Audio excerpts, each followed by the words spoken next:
Hello and welcome to yet another video on YouTube that's about video games. I hope you're well, friends, because I'm here today to talk to you about a murder. Not a real one, obviously. This isn't the start of some invasive true crime podcast. It's a metaphorical murder. The victim? The point-and-click adventure game. For 2 decades, the adventure game was a mainstay of PC gaming.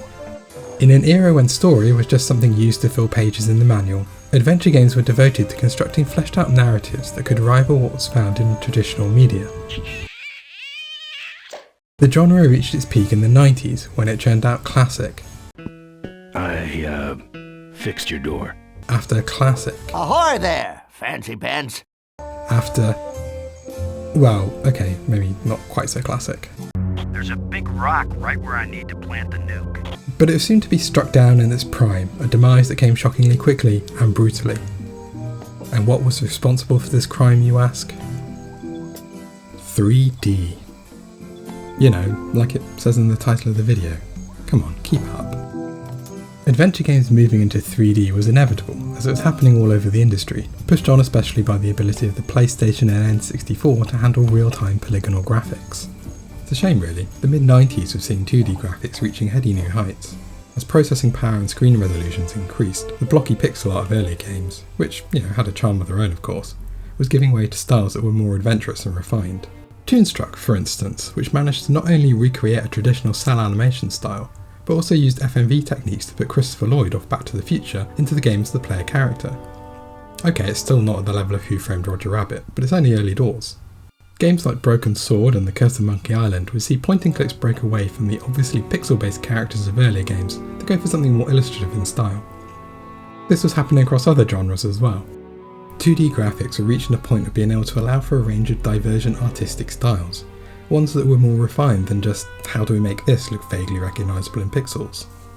The industry's inexorable move to 3D obliterated this though, and 2D graphics largely disappeared for years from all but handheld console games. Instead, the industry was awash with crude ventures into 3D graphics. Look, you don't need me to tell you that early 3D graphics were, to put it lightly, pretty ugly, and while that's certainly not helpful to any game, and there are many that probably would have been better off staying in 2D, it wasn't an insurmountable problem. We were willing to put up with quite a lot in the late 90s, as long as we thought we was pushing technological boundaries. The thing that killed adventure games wasn't really the move to 3D visuals, it was the move to 3D space. Think for a moment about platformers. In the 2D era, they quickly coalesced into a standardised set of conventions. Broadly, you start on the left, navigate some obstacles and enemies, and get to a finishing point on the right. Sometimes your character was an animal. Sometimes your character got to ride an animal. And sometimes, if you were really lucky, your character was an animal who rode other animals. But generally, within a few years of Super Mario Bros., the core idea of what a platform game consisted of was solidified. That's not me being dismissive of an entire genre, that's just what a genre is. And it's fine, you don't need to reinvent the wheel every time you make one. Just maybe put a nice hubcap on it. When platform games moved into 3D though, that base concept had to adapt. Nintendo understood this when making Mario 64.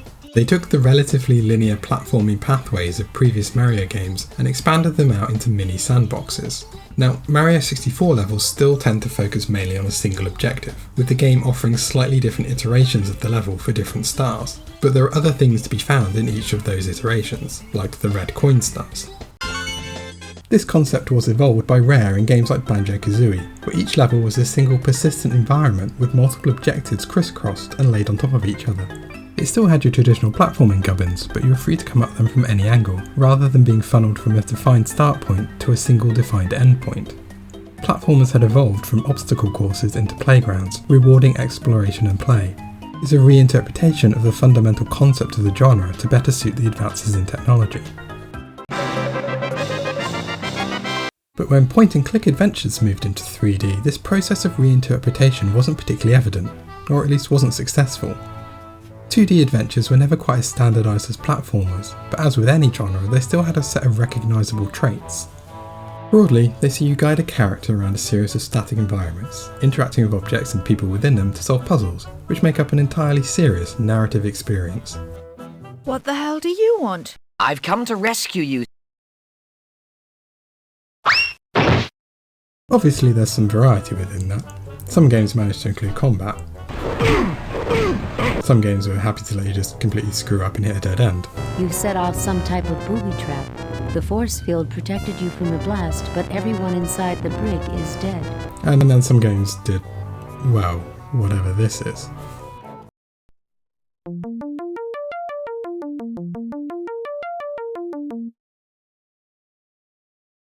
But there was a core essence of what made a successful adventure game, and no studio had a better grasp of this than LucasArts. We'd shoot 'em, skin 'em, and sell 'em as jerky treats. I mean, okay, maybe Sierra if you're into masochism.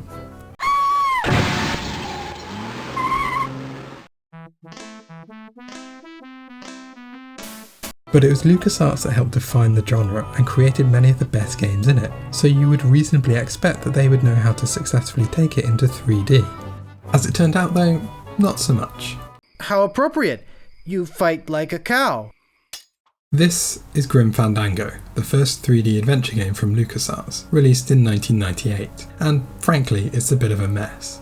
It's certainly in 3D, and visually it could be worse. The first immediate change to note is one of control. There's absolutely no mouse interaction here. You might as well unplug that thing and throw it in the bin as far as LucasArts were concerned in 1998. Instead, you have direct control of Manny here through the cutting edge interface of a keyboard. Direct control is, well, what it sounds like. In a traditional adventure game, you tell your character where to go and what to interact with by moving a mouse cursor around the screen and clicking.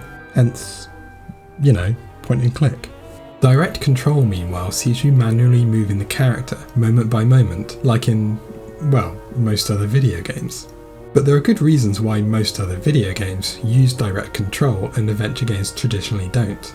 Platformers, action games, fighting games and such like require instantaneous feedback to your actions because they're about fast, precise movement and quick reaction times. This wouldn't be half as fun using a verb tray.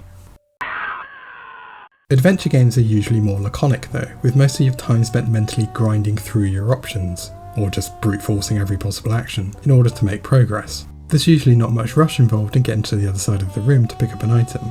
The other thing to consider is that cursor-based controls allow the player to examine and interact with the entire game environment easily. Just run your mouse across the screen to what interests you, and if it's a hotspot, your character will interact with it regardless of where they currently are in the room. Direct control doesn't allow this. Doing something as simple as looking at the points of interest in this room is made trickier with direct control because the lack of a cursor means having to physically move Manny around it until he gets close enough to register a hotspot. Even when he does, you have to rely on spotting him craning his head around to look at it to know you found an interactive element because the traditional hotspot labelling isn't used. This may have a veneer of greater verisimilitude, limiting your interaction with the environment to the subjective view of the player character rather than the detached omniscient perspective offered by cursor controls. But it's not nearly as fun as you cluelessly mash the examine button in hopes that you're focusing on something new and not just those damn books again. With a mouse you'd know almost instantly what you can interact with, even if it's just there for a wry observation or a stupid joke. Manny's lack of focus precision means that Grim Fandango is far emptier of this kind of thing than its antecedents, robbing it of some of that LucasArts magic. This is even before you factor in actually getting around the place. Manny is moved with tank controls, requiring you to rotate on the spot to change direction. It's clunky as hell, as every old school Resident Evil fan knows. LucasArts' next 3D adventure, Escape from Monkey Island, made a couple of changes. First, it added in a camera relative control option, making movement with the directional keys absolute to the camera angle. But that didn't really make getting around any more enjoyable, bringing with it its own problems, not least glitches like this.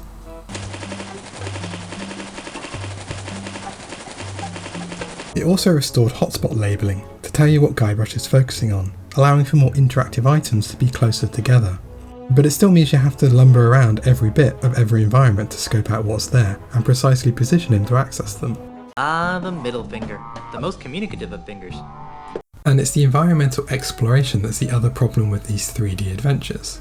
No one's saying Grim Fandango doesn't have nice production design. The Mexican Day of the Dead aesthetic is mixed well with Art Deco architecture.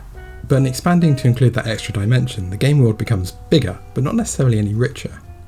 Take the parking garage under Manny's office.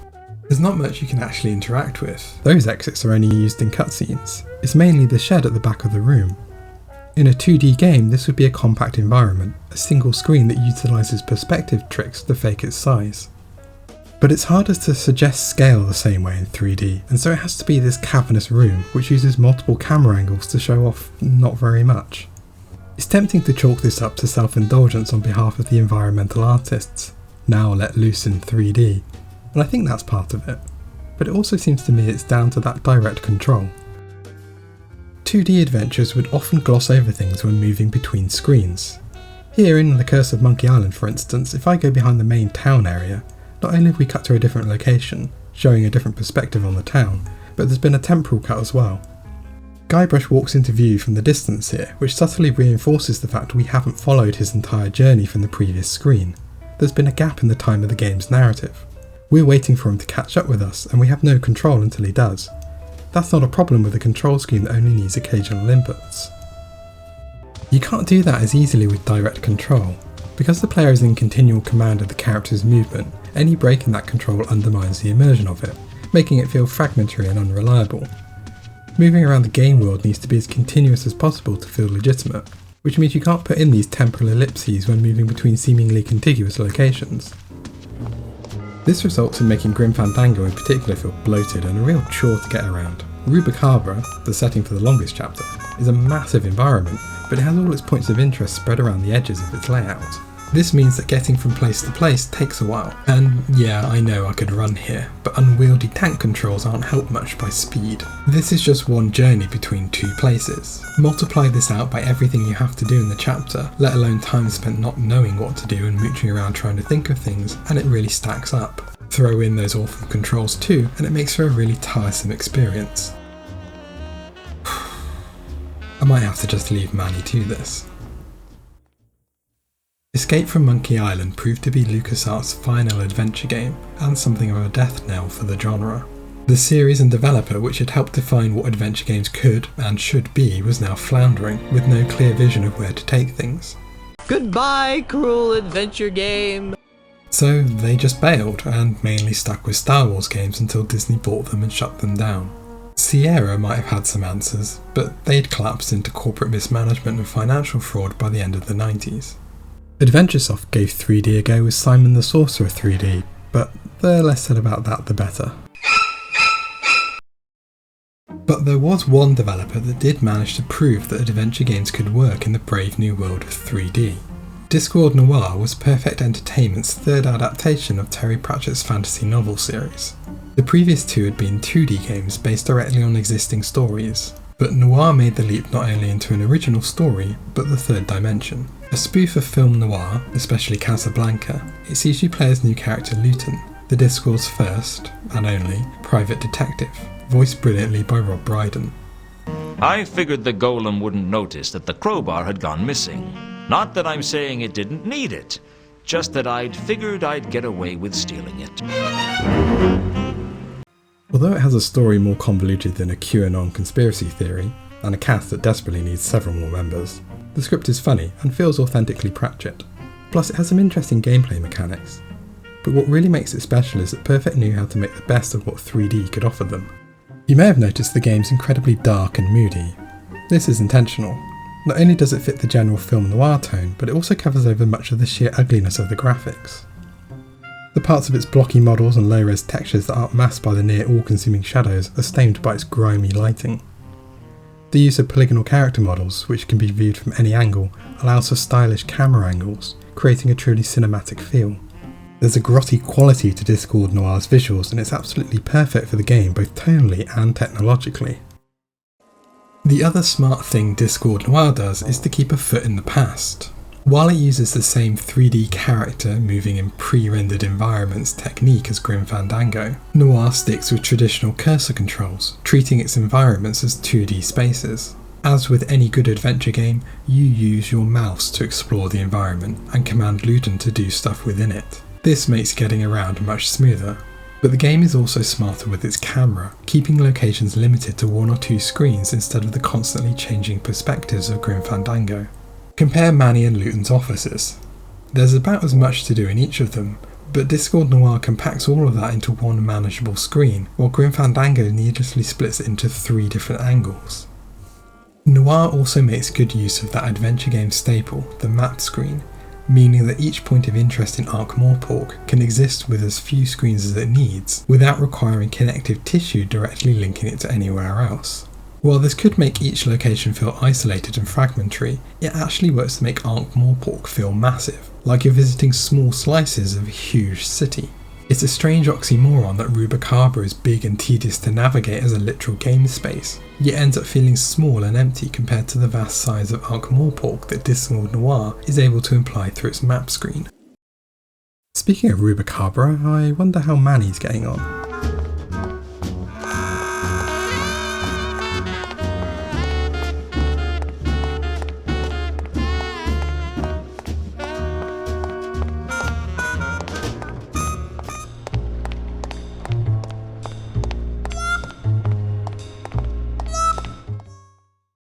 Discworld Noir then is that proof of concept for 3D adventure games, the one that should have shown how the adventure genre could adapt to fit the 3D graphic obsessed zeitgeist.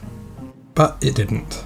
Financial problems saw Perfect collapse after the game's initial PC release. The developer managed to reform to make a port to the PlayStation a few months later, but its publisher GT Interactive was also going tits up financially, so there was little marketing and no release outside Europe. This left it an overlooked game, one that quickly became almost impossible to run on PCs. That's a frightening thought. It wasn't until the mid-noughties that the adventure game returned. Telltale, made up of former LucasArts employees, released Sam & Max Save the World as a 6-part game in 2006. Not only did it prove that episodic games were viable, thanks to digital distribution, but that adventure games could work perfectly well in 3D. It did this by building on the same choices Discworld Noir made.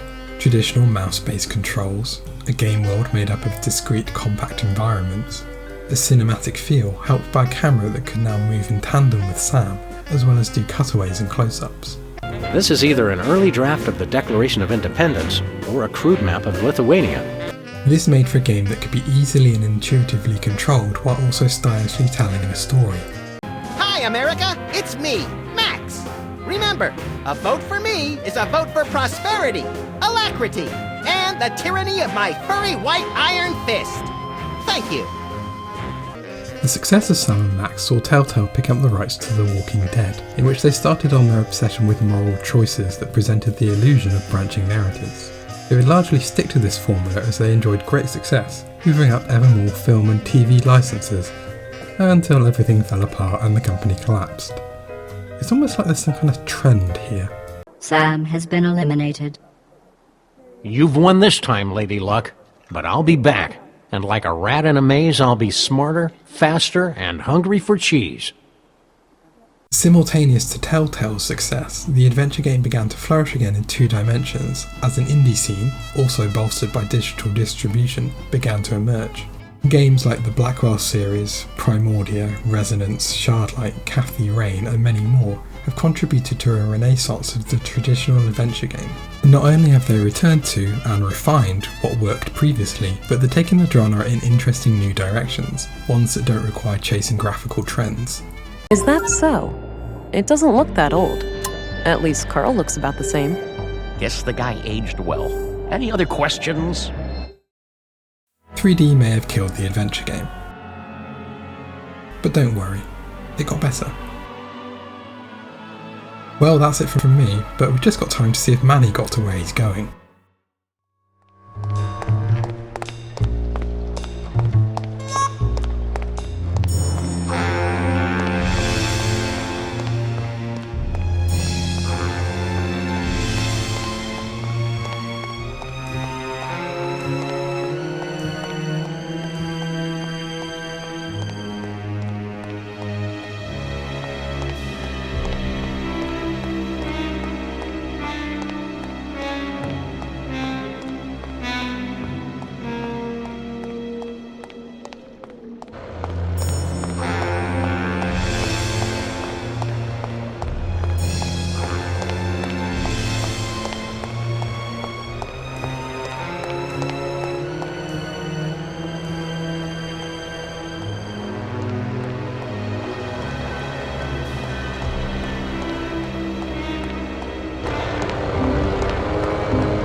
Tail Puma's Delight, Mama's Love Ball. Could go either way. Tail Puma's Delight, right on the heels of Mama's Love Ball. You again? I was just about to say the same thing. Sorry, monsieur, but you cannot come upstairs without a pass. Thrilling.